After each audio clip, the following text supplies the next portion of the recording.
I remember the time I made my first million. It was a while ago, but it was the first step towards joining the 3 Comma Club. I felt like I was on top of the world. The Millionaires Club is quickly adding numbers to the list. In 2018, there were upwards of 19.6 million people with 6 zero sums in their bank accounts. By 2023, that number is estimated to rise to more than 23.4 million. Many people look at billionaires and desperately want to know, what's their secret? How did they do it? Even I've gotten that question many times. Well, today we're going to take a look at how some of the billionaires of the world got their start and made their first $1 million.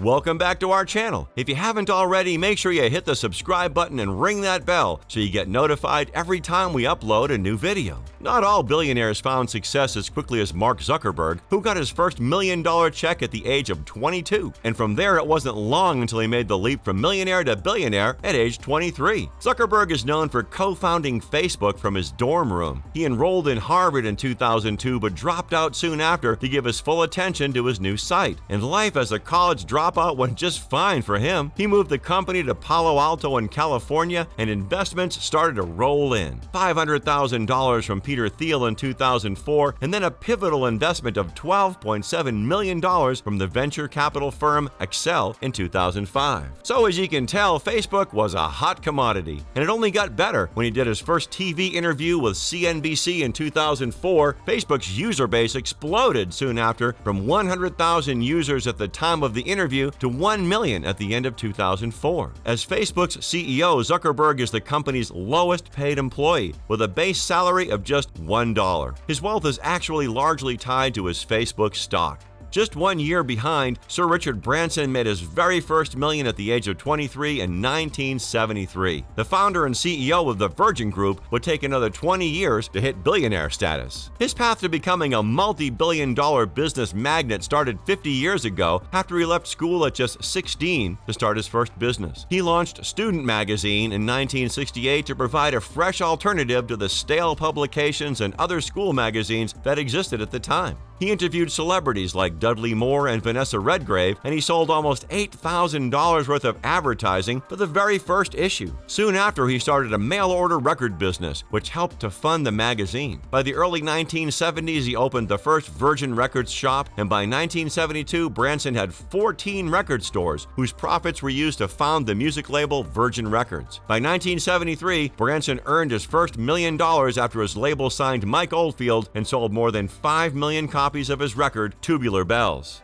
And 3 years behind Mark Zuckerberg, Larry Page earned his $1 million check at the age of 25 in 1999. He is the co-founder of Google, one of the world's most famous tech companies. His journey began at Stanford, where he met Sergey Brin. At the time, the web was only 5 years old and full of endless possibilities. Page paired up with Sergey to do a dissertation on how websites link together, and they created PageRank, a platform that ranked websites based on the number of their page links. This eventually became the search engine they called Google, a name derived from a misspelling of the mathematical term Google, representing the seemingly endless amount of data on the web. Google's first version roamed the Stanford website in 1996, and it blew up from there. In September 1998, the pair launched Google Inc. in a friend's garage in Menlo Park, with Page as the CEO. The following year, in 1999, Google received $25 million of venture capital funding and was processing 500,000 queries per day. In its first 5 years, Google became one of the fastest growing companies ever, with more than 18 million searches conducted a day. It wouldn't be long before he hit $1 billion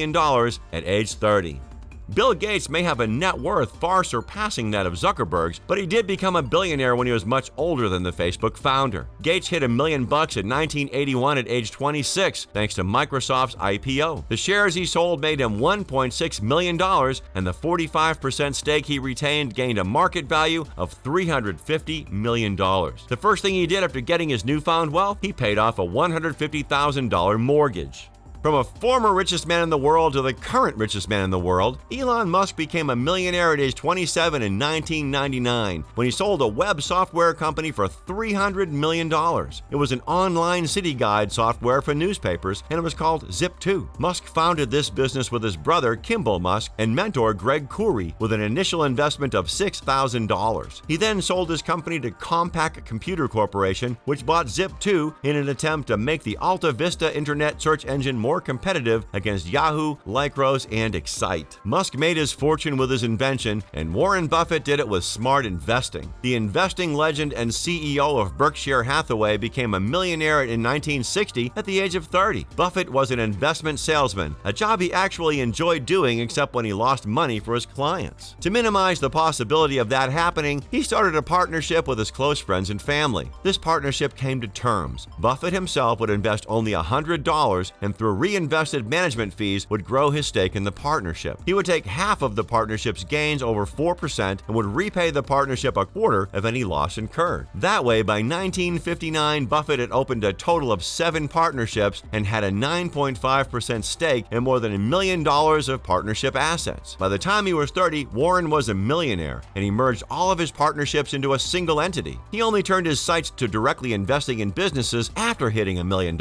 So far, we've spoken to people who inspired innovation and motivated thousands to go after their dreams. But now, let's look at a figure who touched our hearts. Obviously, we're talking about the media mogul and queen of daytime television, Oprah Winfrey. Winfrey became a self-made millionaire in 1986 at the age of 32. She got her start at WLAC-TV, now called WTVF, when she was 19 years old. In 1976, she transferred to WJZ-TV, the ABC affiliate in Baltimore, Maryland. Her casual improvisational style helped her develop a natural rapport with her guests, who felt comfortable telling their personal stories. Soon enough, legendary film critic Roger Ebert encouraged Winfrey to license a show for a national audience and call it The Oprah Winfrey Show. At the age of 32, Winfrey became the first African-American nationally syndicated television host. We can't list billionaires and not talk about Jeff Bezos. Though not the richest man in the world anymore, Bezos is still on track to becoming the world's first trillionaire. Amazon's founder and CEO became a self-made millionaire in 1997 at age 33 when Amazon's IPO raised $54 million. Just 2 years later, he achieved billionaire status at the age of 35. Amazon.com was a platform for selling books when it was first launched in 1995, and it grew in its early stages out of a garage. Bezos put down $10,000 of his own money, and the company comprised of himself, his wife, and 2 programmers. The company meetings, ironically, were conducted in the neighborhood Barnes & Noble. Within his first month, Amazon sold books in every state in America and 45 countries around the world. And within a year, the company made a revenue of $15.7 million. As their products diversified and they started offering services in more countries, the annual sales skyrocketed to billions in the late 90s and the early 2000s.